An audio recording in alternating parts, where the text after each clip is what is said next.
United States Marine Corps, 2005 to 2010. So I did 5 years enlisted and then 3 years, non-active for 8 years total.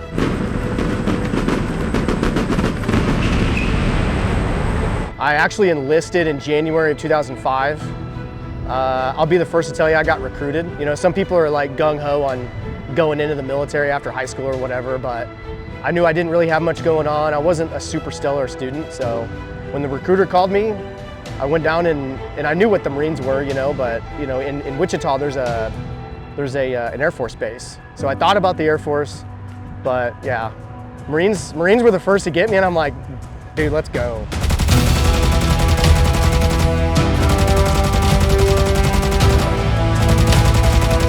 So I was stationed in San Diego. I did 2 deployments to Iraq. I was in a helicopter squadron as an avionics tech for CH-53s. I got to fly a little bit. I wasn't ever a crew chief or like an aerial observer or anything like that, but sometimes whenever the crew needed help moving the bigger cargo and stuff like that, so they would take us with them. We'd do gun runs and stuff whenever ordnance needed to expend some ammo. So I got to do a few gun runs in Iraq.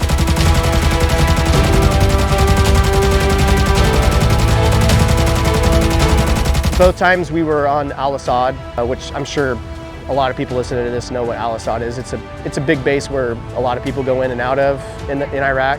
Did a couple missions up to the Syrian border and TQ and a couple other FOBs that I wasn't at for more than about 30 minutes, just dropping people off and picking them up.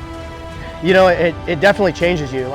Boot camp, I was a totally different person pre and post boot camp. I never really liked to talk to people before. I talk to a lot of people now. I'm really outgoing now. It changes your mentality and how you just go about life.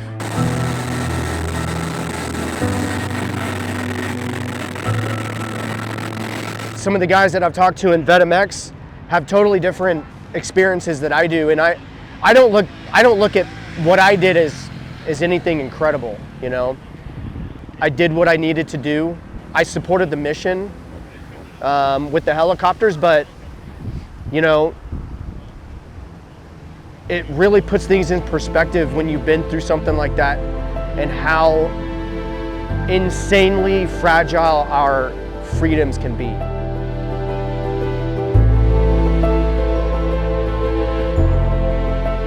What all this is for is just to preserve the freedoms of humanity, right? And that's where military obviously helps, preserve that side of what we take for granted every day, it seems like. It's hard to imagine a different life, And guys going back to like my grandpa, my 2 grandpas, and who's signed up, who's joined, who's fought to preserve that, Without those types of people, we don't have what we have. Arlington, Texas, in honor of Military Appreciation, we would like to recognize each member of the armed forces joining us here today. To help us do that are members of Veteran MX, an organization connecting military veterans and the motocross community. We're at in Arlington, Texas, at AT&T Stadium for the Military Appreciation Round Supercross.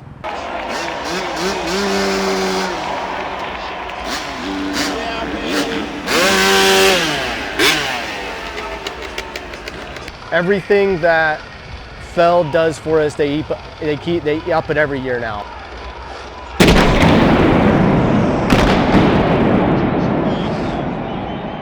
It's wild that it's gotten to this point to where such a big organization like Feld and SMX, gives back to the military like they do. And I don't see any other sports that does this kind of stuff. So, the amount of veteran presence that we get here every year is upping every year. The pits there's so much military here. There's so much appreciation that it's, it really makes you think, about everything bigger than yourself, for sure. Let others may ride! Track walk on a supercross track, because you're General Joe like myself, we're not around this stuff ever. It's pretty incredible being out there. It's almost intimidating, the TV doesn't let it do justice. So just the ability to be able to walk around on the track, not everyone gets to do that. puts things in perspective, you know, for something like this and how many moving parts that go into it. Can we all give them a thank you? Thank you. Thank you, you guys. We're happy to have you. Thank you. I actually got a dirt bike when I was, I want to say 9. It's like 4th or 5th grade, 10 years old. We got a RM85, a 93 RM80, actually it wasn't even 85 yet. We were helping build a fence actually, and we thought that there was more parts that needed to be drug out of the truck. My dad's like, hey, go get some more stuff out of the back of the truck. I stopped by the hardware store and there was a dirt bike in the back of the truck. So it was like the freaking, it started.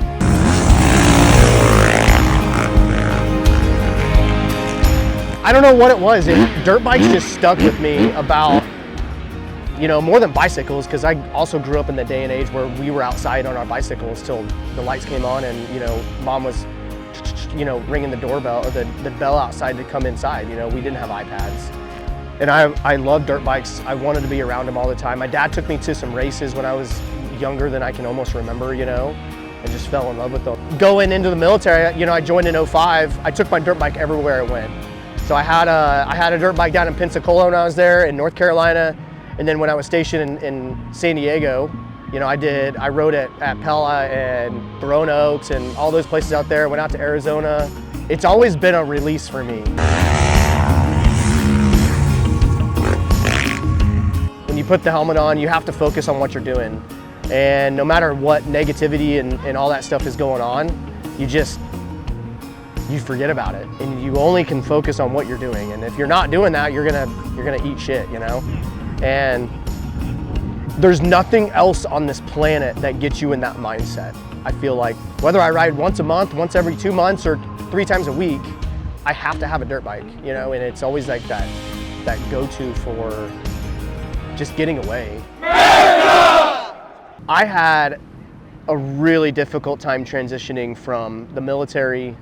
VetMX is big on throttle therapy, and that's exactly what it is. You know, I can go talk to a shrink all day long, and I'm not going to get shit out of it. Dirt bikes and military, I feel like, are they're so similar in ways. Obviously, they're very different aspects of things that you can do, but they're very similar in a way that you're so focused on what you're doing. You know, like when you're pre-flying a helicopter for your pilots and aircrew to go out, you don't want to half-ass it, right? You're going through every check in the box to make sure that thing is safe to fly, and that's how VetMX is military guys that you can relate to, that you can talk to. I talk to Peter more than I should, right? Because we all know Peter. But everyone in the organization you can talk to, you know, and everyone just gets everyone. Just being relatable and being able to have that conversation helps out tremendously. Whatever that conversation is, you don't even have to talk about life. You don't have to talk about anything, but just being around that base, you know, that base of people, that what VetMX really is turning into. You know, I know it was created, and what it's grown into is like, holy shit, here we are. It's crazy, right? And even since I've been a part of it the last 4, almost 5 years, what it's turned into from that to now, man, it's such a, I'm excited for the future. You know? Even if I didn't ride dirt bikes, dude, I'd still be a part of this organization. It's for the last 4 or 5 years. I lost my dad in 2022. John Hutzigragan. He passed away very suddenly, and he was kind of my go-to. And I'll tell you what, these guys obviously didn't replace my dad, but now I can talk to dudes. I can talk to people about some shit, and man, it helps. It helps so much.